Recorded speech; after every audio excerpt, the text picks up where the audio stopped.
এই ব্যাকরণিক শব্দ শ্রেণীর পূর্বের নাম ছিল হচ্ছে পদ প্রকরণ, এটির বর্তমান নাম হচ্ছে ব্যাকরণিক শব্দ শ্রেণী।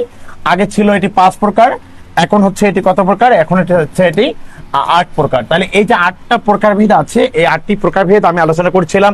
একটা হচ্ছে বিশেষ্য, বিশেষণ, সর্বনাম, একটা হচ্ছে ক্রিয়া এবং আরেকটা হচ্ছে ক্রিয়া বিশেষণ, আবেগ শব্দ, যোজক, আর একটা হচ্ছে অনুসর্গ। এই হচ্ছে মোট আমাদের 8টি প্রকারভেদ হচ্ছে ব্যাকরণিক শব্দ শ্রেণীর।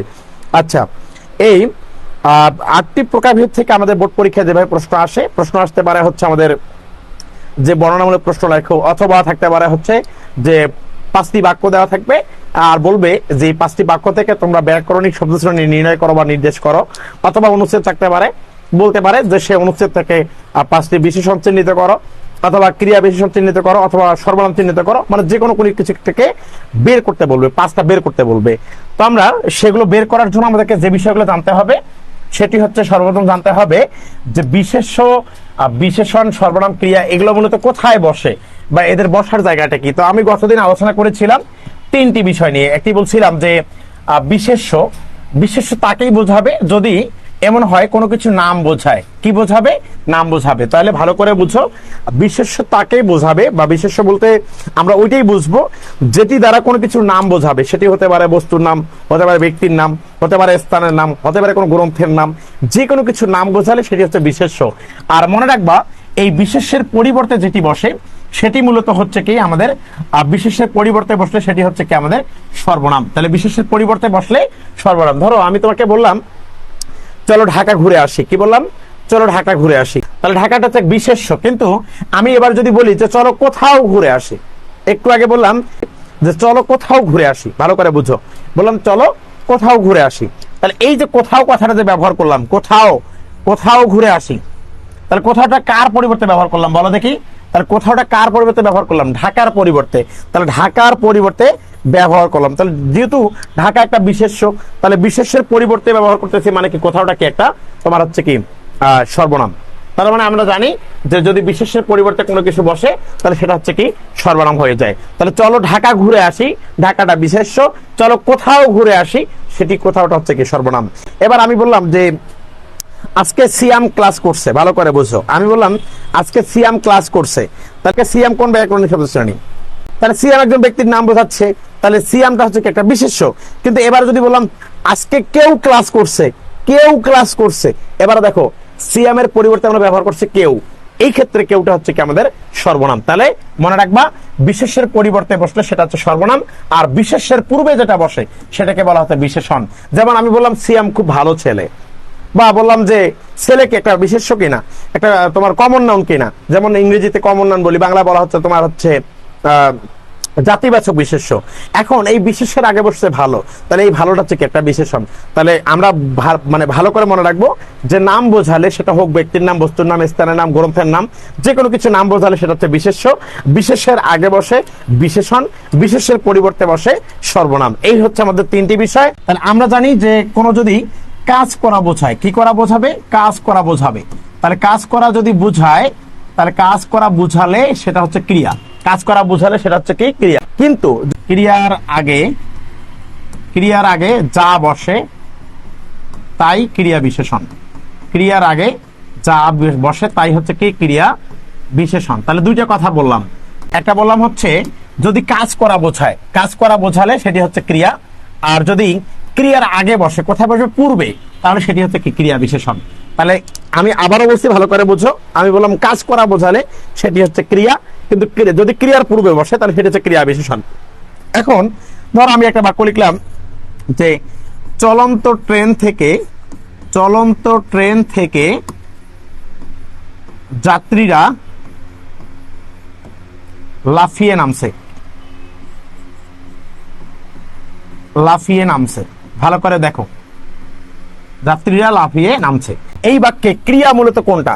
তাহলে এই বাক্যে মূলত ক্রিয়া 2টা দেখা যাচ্ছে। 2টা ভাব প্রকাশের দিক থেকে ক্রিয়া কয় প্রকার ছিল? 2 প্রকার। একটা হচ্ছে সমাপিকা ক্রিয়া আর একটা হচ্ছে অসমাপিকা ক্রিয়া। ক্রিয়া ভাব প্রকাশের দিক থেকে 2টা প্রকার ভেদ হয়, একটা হচ্ছে সমাপিকা ক্রিয়া আর একটা হচ্ছে অসমাপিকা ক্রিয়া। তাহলে আমি বলছিলাম যে অসমাপিকা ক্রিয়া তাকেই বলা হবে যে ক্রিয়ার দ্বারা বাক্যের অর্থটা সম্পূর্ণরূপে প্রকাশ পাবে না। যে ক্রিয়ার দ্বারা বাক্যের অর্থ সম্পূর্ণভাবে প্রকাশ পাবে না সেটি হচ্ছে অসমাপিকা ক্রিয়া। আর যে ক্রিয়া দ্বারা বাক্যের অর্থ সম্পূর্ণভাবে প্রকাশ পাবে সেটা হচ্ছে সমাপিকা ক্রিয়া। এই বাক্যে মূলত দুটাই ক্রিয়া, এটা হচ্ছে অসমাপিকা ক্রিয়া। কি ক্রিয়া?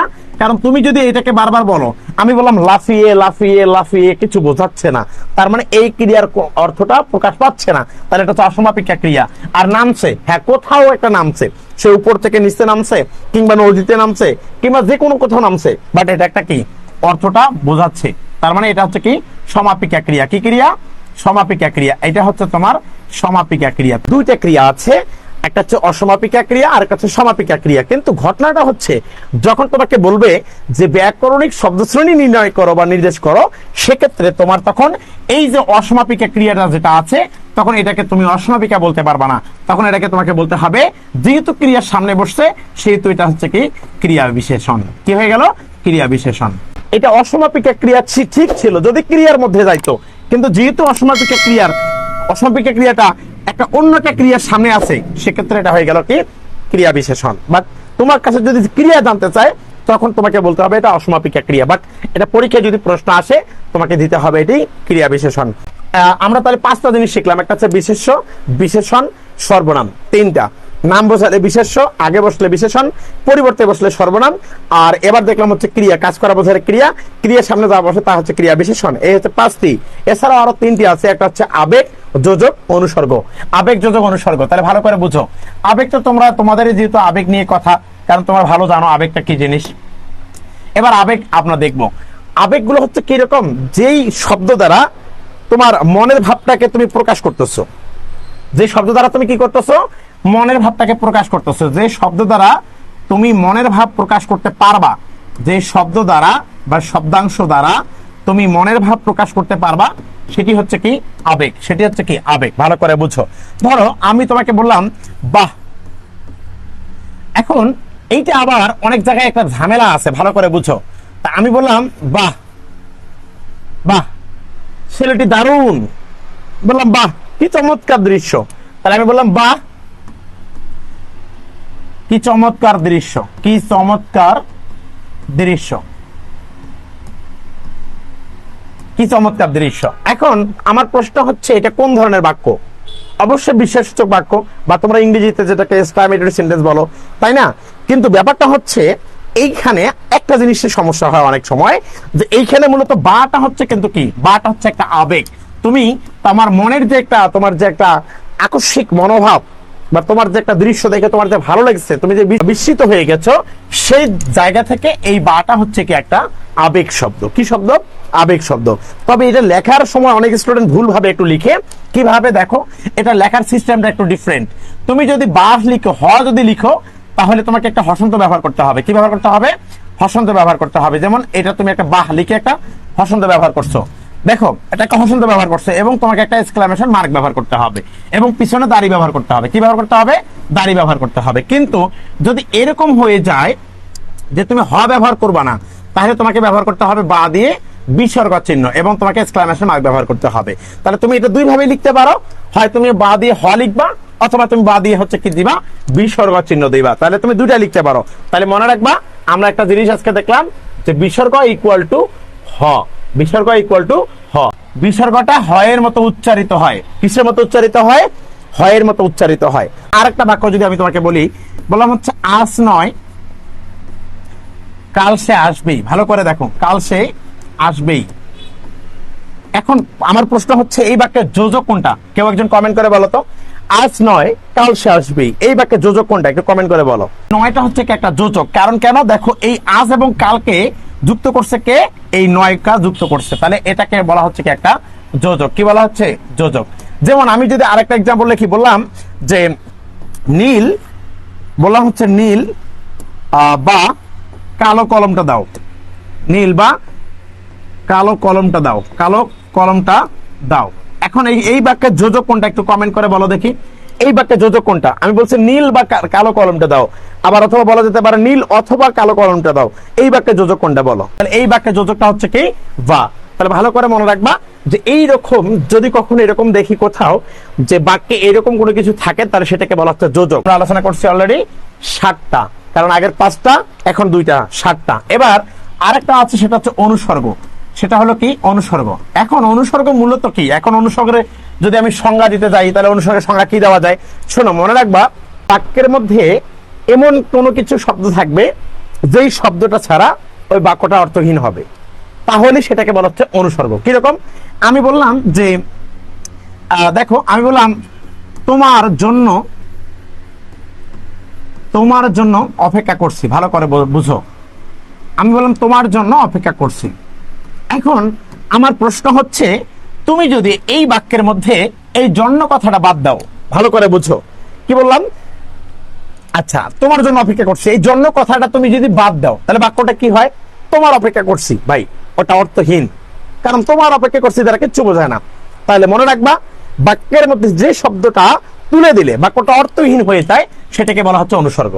যেমন আমি তোমার জন্য অপেক্ষা করছি, ভাই জন্যটা দিয়ে ছাড়া এই বাক্যটা মিনিংফুল না, মিনিংলেস হয়ে যাচ্ছে, এই দ্যাটস ইট, হচ্ছে অনুসর্গ। এরকম আমি যদি বলি যে তোমার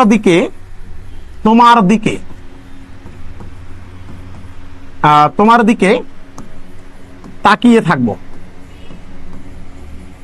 তোমার দিকে তাকিয়ে থাকবো, না আমি তাকাবো না ভাই, অন্য কেউ তাকাবে।